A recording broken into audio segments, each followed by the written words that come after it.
Hello everyone, welcome back to the run academy. So देखिए, आज हम क्लास 10th आईसीएससी केमिस्ट्री का chapter number 10 नाम नाइट्रिक एसिड, उसको हम आज स्टार्ट कर लेंगे। आज के लेक्चर के अंदर हम उसके इंट्रोडक्शन के बारे में बात करेंगे, जिसमें हम ये जानेंगे कि फ्री स्टेट के अंदर जब एक नाइट्रिक एसिड बनता है तो वो बनता कैसे है। और हाँ, ऊपर जितनी भी चैनल और जो पेजेस दिए गए हैं उनके जो लिंक्स है डिस्क्रिप्शन बॉक्स में डाल दी हैं।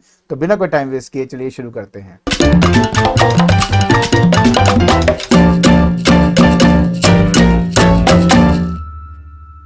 देखिए, ये जो चैप्टर है बहुत ही आसान चैप्टर है।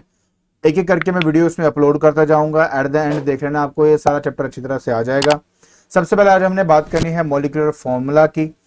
जो नाइट्रिक एसिड है, मैं यहाँ पे पहले उसका नाम लिख देता हूँ, नाइट्रिक एसिड। इसका जो मॉलिक्यूलर फॉर्मूला है वो होता है HNO3। ये इसका फॉर्मूला हो गया। अब बात सिर्फ इतनी है कि जो अगर मैं इसका रिलेटिव मॉलिक्यूलर मास कैलकुलेट करना चाहता हूं तो मुझे हाइड्रोजन का प्लस नाइट्रोजन का प्लस 3 ऑक्सीजन का जो मास है वो मुझे आपस में ऐड करना पड़ेगा और मुझे रिलेटिव मॉलिक्यूलर मास है जो मुझे मिल जाएगा। हाइड्रोजन जो है वो 1U होता है बेसिकली आपका, एंड नाइट्रोजन का 14 होता है, और ऑक्सीजन की बात करें तो वो हमारा 16 होता है। तो 1 + 14 ये 15 हो गया वैसे तो, और यहाँ पे आ गया आपके पास दैट इज 48 यहाँ पे बन गया। सो इसका मतलब हो गया 15 + 48। तो उसके बाद 6 × 13, 3 1 कैरी, 4 1 5 1 6, 63। तो जो 63 है वो आपका रिलेटिव मॉलिक्यूलर मास है। बात आ जाती है कि इसकी जो स्ट्रक्चर है वो कैसा है। तो देखिए, नाइट्रोजन जो है HNO3, ठीक है, तो इसके अंदर ये हो गया ऑक्सीजन के साथ एक बॉन्ड बनाता है, एक डबल बॉन्ड बनाता है दूसरे ऑक्सीजन के साथ, और एक कोऑर्डिनेट बॉन्ड बनाता है एक और ऑक्सीजन के साथ। अब इसके बारे में, कोऑर्डिनेट बॉन्ड के बारे में ऑलरेडी मैं सब बता चुका हूं। अभी मैं यहां पर इसको डिटेल में नहीं समझाऊंगा, बस सिंपल बता रहा हूं इसका स्ट्रक्चर कैसा है। और इस ऑक्सीजन के साथ बेटा आपका हाइड्रोजन जो है वो अटैच होता है।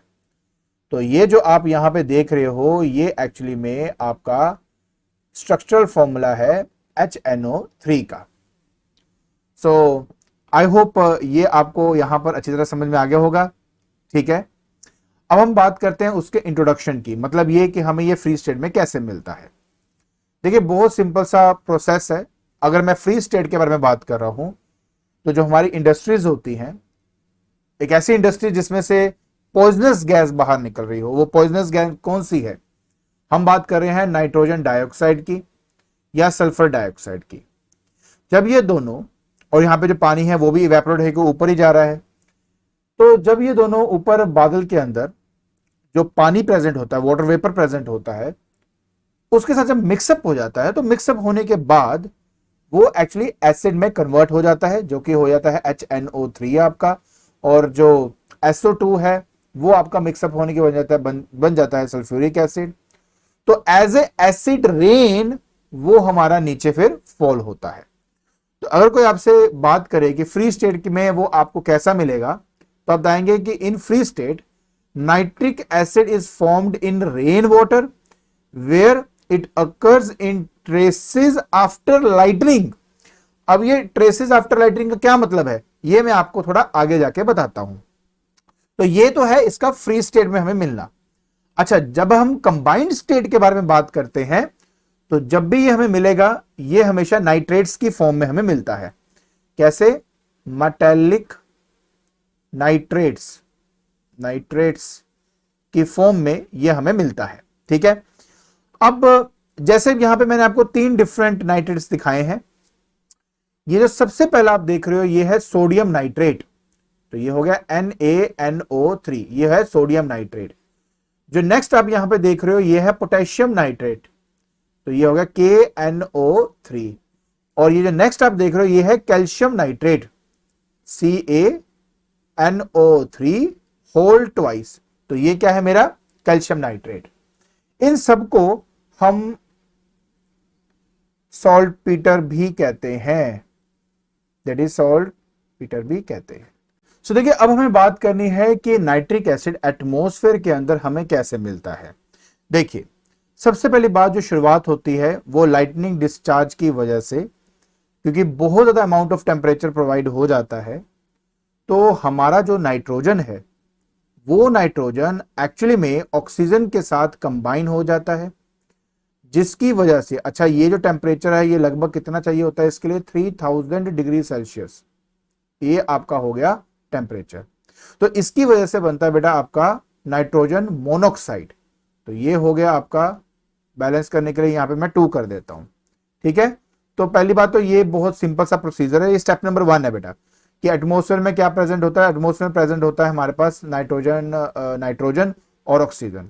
लाइटनिंग डिस्चार्ज की वजह से बहुत ज्यादा अमाउंट ऑफ हीट या टेम्परेचर उसको मिल जाता है, जिसकी वजह से वो आपस में कंबाइन होकर आपको मिलता है नाइट्रोजन ऑक्साइड, मोनोक्साइड। तो ये आपका सबसे पहला प्रोसेस है।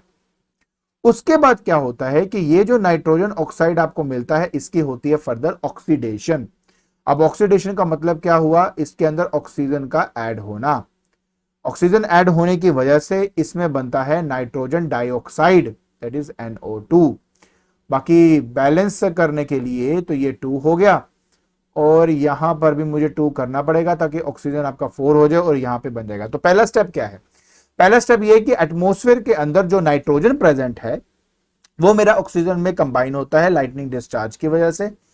तो लगभग 3000 डिग्री सेल्सियस के टेम्परेचर की प्रेजेंस की वजह से ये आपका NO मतलब नाइट्रोजन मोनोक्साइड क्रिएट होता है। नाइट्रोजन मोनोक्साइड फर्दर ऑक्सीजन के साथ मिलके, मतलब नाइट्रोजन मोनोक्साइड की ऑक्सीडेशन होती है, जिसकी वजह से नाइट्रोजन डाइऑक्साइड आपका प्रोड्यूस होगा। बात यही खत्म नहीं होती, अभी तो मुझे नाइट्रिक एसिड क्रिएट करना है बस। फिर नेक्स्ट प्रोसेस वही है कि जो भी मेरा नाइट्रोजन डाइऑक्साइड है वो एक्चुअली एटमॉस्फेयर में जो मॉइस्चर प्रेजेंट है या जो रेन वाटर प्रेजेंट है और जो ऑक्सीजन प्रेजेंट है, उन सबके साथ मिलके फ्री स्टेट के अंदर हमें नाइट्रिक एसिड मिल जाता है। देखिए होता क्या है, एक बार पूरे प्रोसेस को ध्यान से समझें कि मेरा जो नाइट्रोजन डाइऑक्साइड है वो एक्चुअली में जो पानी प्रेजेंट है और साथ में जो ऑक्सीजन है उससे एक्चुअली मिलके आपका नाइट्रिक एसिड जो है वो हमें मिल जाता है। तो बात रह जाती है इसके बैलेंस करने की। ऑक्सीजन ये आप देखेंगे तो 2, पहले तो इसको मैं 2 कर देता हूं, ऑक्सीजन को इवन नंबर बना देता हूं। तो अभी हो गया 6, ठीक है, ये 6 हो जाएगा तो आपका 12। हाइड्रोजन, अच्छा ये हाइड्रोजन 4 है ना, हाइड्रोजन अगर 4 होगा तो पहले 4 कर दो इसको, ऐसा करने से ये हो गया 4, तो यहां 4 कर दो, 4 दूनी 8, 2 10, 2 12, लो हो गया बैलेंस आपका।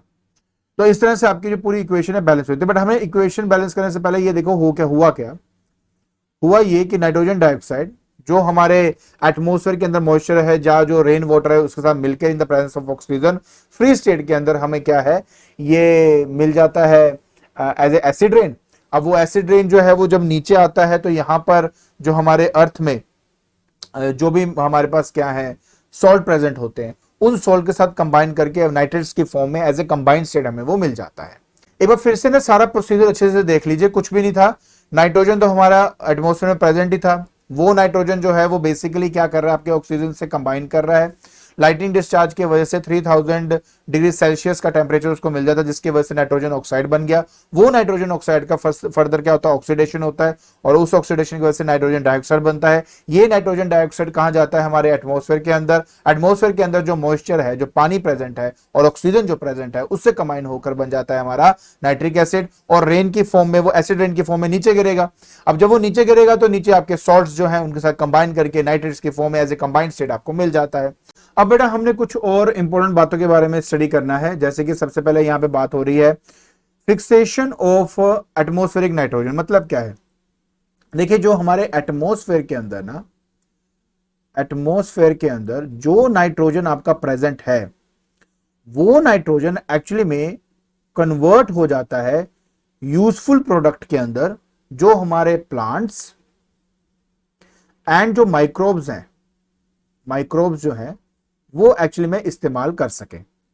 ज्यादातर ये जो आपका नाइट्रोजन है ना, ये या तो बनता है बेटा आपके अमोनिया के अंदर कन्वर्ट हो जाता है, ठीक है, या तो ये अमोनिया के अंदर कन्वर्ट हो जाता है, या तो ये नाइट्रोजनस कंपाउंड्स जो है उनके फॉर्म में ये कन्वर्ट हो जाता है, जो प्लांट्स और माइक्रोब्स के लिए बहुत ही ज्यादा इंपॉर्टेंट होता है। तो मैंने यहां पे आपके लिए लिखा भी हुआ है कि कि नाइट्रोजन फिक्सेशन एक ऐसा बायोलॉजिकल प्रोसेस है in which the nitrogen gas is converted into a usable form for the plants and other microbes, and in this process the nitrogen gas present in the atmosphere is converted into ammonia and other related nitrogenous compounds.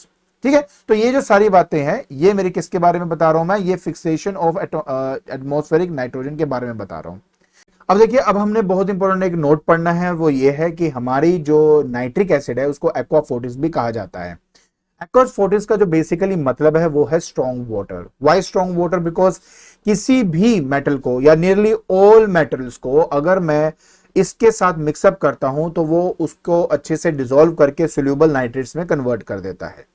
बात सिर्फ ये है कि मतलब इसको इतना strong इसलिए कहा जाता है क्योंकि जो सिल्वर जैसी चीज जो है ना, जो ज्यादातर किसी भी एसिड के साथ डिसॉल्व नहीं होती, जो नाइट्रेट्स प्रोड्यूस नहीं करती, वो इसके साथ भी मिलकर डिसॉल्व होकर सोल्यूबल नाइट्रेट्स बना देती है।